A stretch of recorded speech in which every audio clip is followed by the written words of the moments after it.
Uburundi bwinjiriwe nyuma y'uko butangiye gutekereza gutera u Rwanda ku bitero byagiye bitegurwa na leta y'Ububiligi.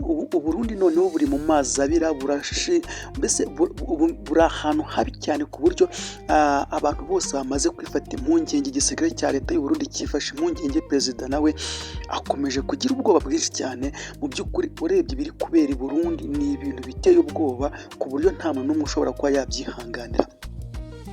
Iri ni ikoranabuhanga riri gukoreshwa n'umwanzi w'i Burundi. Aha ngaha ndaza kukubwira ko ejo mu masaha y'igicamunsi hagaragaye drone, ariko iyo drone ntago yagaragaye mu kirere, yagaragaye muri dashboard zikontorora ikirere cya leta y'u Burundi.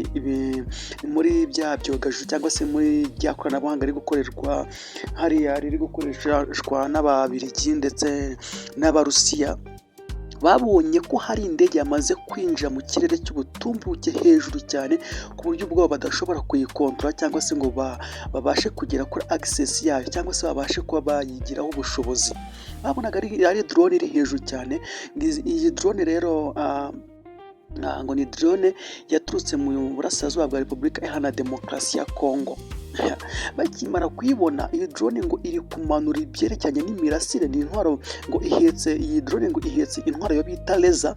Iyi laser rero ni intwaro ifite ubushobozi bwo kutarasa. Iyi ntwaro ntabwo irasa, ahubwo yo imanura icyo bita imirasire. Iyi mirasire niyo iri kumanuka, yamara kumanuka aho bayerekeje, n'uvuga ngo kuri target bayerekejeho. Bari kuyerekeza kuri target cyane cyane, ejo batangiye bari kuyerekeza kuri target y'imodoka z'intambara ndetse n'ibifaru bigiye bitandukanye, cyane cyane imodoka zihetse za ntwaro z'intambara, ngo bagahita bayerekezaho, imodoka igahita ishonga kubera ya mirasire bayoherejeho. Ya mirasire iturutse kuri ya ntwaro yo bita laser igahita ihinduka nk'igikoma cy'ifu inoze bya hatari. Ni ukuvuga ngo fata igikoma cy'ifu yanoze yayindi yo bita inono, noneho ugica amazi ku buryo burenze. Ngo bari kugenda bagasanga imodoka zashonze zabaye nk'igikoma kinoze, zasandaye ziri hasi, nta kintu na kimwe wapfa kubona. Ibi ngibi baje kubivumbura muri iki gihe mu gisirikare cyo bita Kagakumbo, hariya hafi y'ikibuga cy'indege cya Melchior Ndadaye. Aha ngaha rero iki kigo cya gisirikare niho baje kubivumbura, ari uko bumvishe iturika rya moteri. Hari moteri yabo yahise ituritse, bagiye kureba basanga intwaro zashize, zayunze, ibimodoka by'intambara byashonze, byabaye nk'igikoma. Baje kwihutira kumenya ngo ibi bintu byaba biri guterwa n'iki. Barakontroye, barebye mu byuma by'ikoranabuhanga ryabo, basanga ibi bintu byakomotse kuri drone iri mu birometero ibihumbi n'ibihumbi, ariko none iyo drone ikaba iri mu kirere cy'u Burundi. Bitegereje aho yaturutse rero, basanga yaturutse mu burasirazuba bwa Kongo, aho yaje yiteguye kugenza kuza ihetse kari agatwaro karinganiye. Noneho iyi ntwaro ngo impamvu idafite impamvu zo kurasa, yo ntabwo irasa. Iyi ntwaro ni ukuvuga ngo ifite moteri iremereye cyane. Ni ukuvuga ngo moteri yo kuri iyi drone niyo iri gutanga ubushyuhe, niyo iri gutanga amashanyarazi aremereye, akayohereza kuri ya ntwaro igahita yohereza urumuri rukaze, ariko noneho ya drone igasigarana ubukonje. Bivuze ngo drone ifite uburyo bw'ubwirinzi budasanzwe ku buryo idashobora gushya itwitswe n'iyo ntwaro, ahubwo yo ikohereza ubushyuhe bwo bugenda bukarimbura. Ibintu rero byatangiye kugenda biteza ubwoba bukomeye cyane, ariko nanone biri kuvuga ko ibi bintu biri gukomoka ku bantu bashobora kuba ari abanzi b'igihugu bari mu gisirikare cy'u Burundi. Aba ngaba bakaba bamaze gutanga amakarita y'ibanga y'aho izi ntwaro za leta y'u Burundi zibitswe. Bikaba biri kuba ngombwa ko umwanzi wabo abarasaho cyangwa se atwika intwaro zose z'ahantu zigiye ziherereye. Iki ngiki kiri kugaragariza u Burundi ko nyuma y'ibitarenze icyumweru kimwe cyonyine bashobora gusigara nta ntwaro n'imwe bafite. Reka nkubwire niba wenda ari ikibazo cy'intwaro. Intwaro zishobora kurangira noneho umwanzi w'u Burundi agahita atangira kwataka n'ibindi bigo cyangwa se n'izindi gahunda zibanga. Nk'urugero, bakaba bakataka nk'ibiro bya perezidanse, bakaba nabyo babishongesha kuko babifitiye ubushobozi.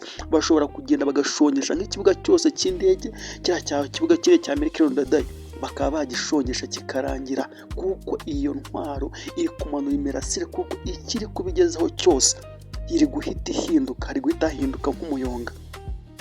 Iyi ntwaro rero ni ubwa mbere yumvishwa no mu karere k'iburasirazuba, hano muri Afurika y'Iburasirazuba. Ubundi ntiyari imenyerewe, ariko wakibaza ngo iri guturuka he?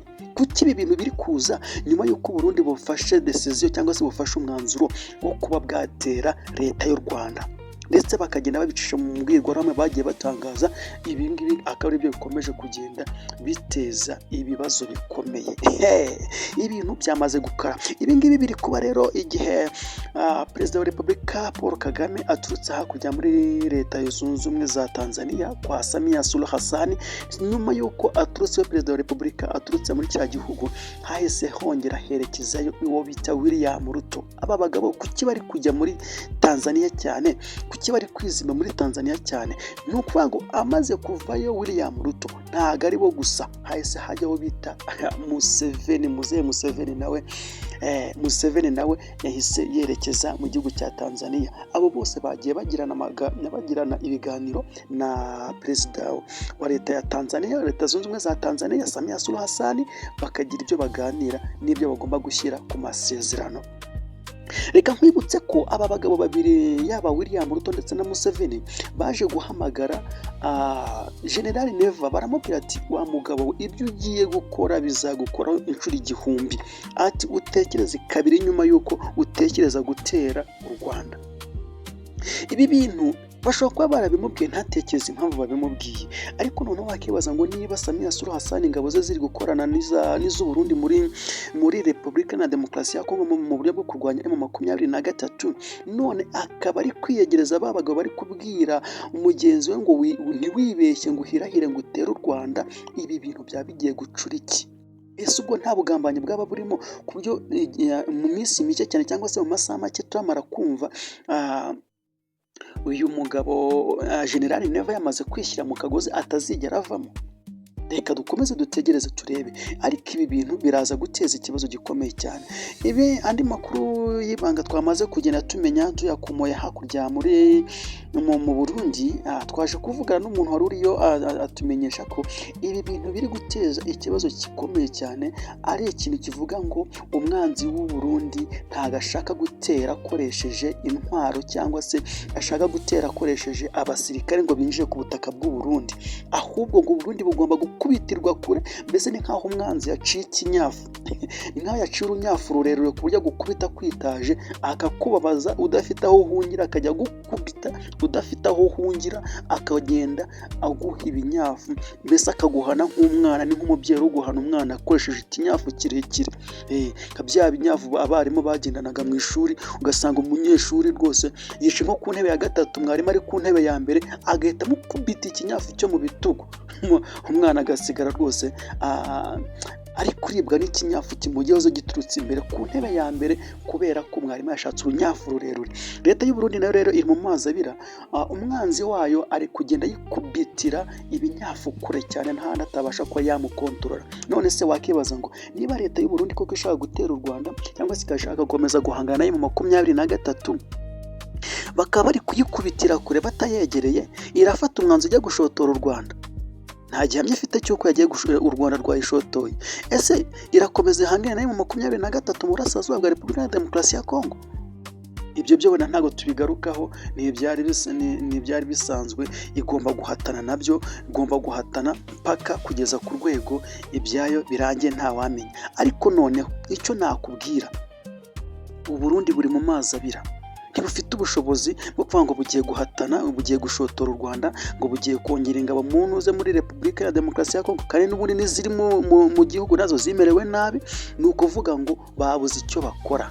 Ni hahandi umuntu akubwira ngo ukurusha ubwenge abakurusha buri kimwe cyose.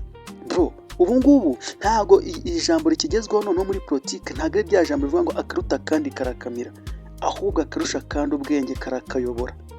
Ubu ngubu niko bimeze, ubu niko bigomba kuba bihagaze. Nicyo gice, ni rwo rwego leta y'u Burundi noneho ihagazemo.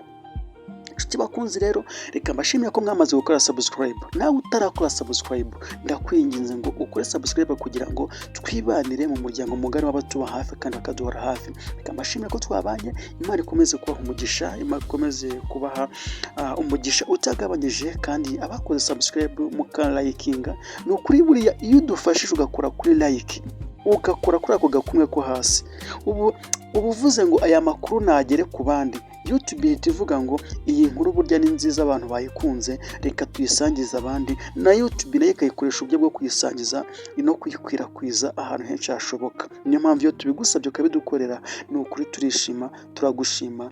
Imana ikomeze kugenda igusubiza aho ukuye, Imana ikomeze kuba hafi no kubarengera. Nahamukanya mu zindi nkuru turi buze kugenda tubagezaho.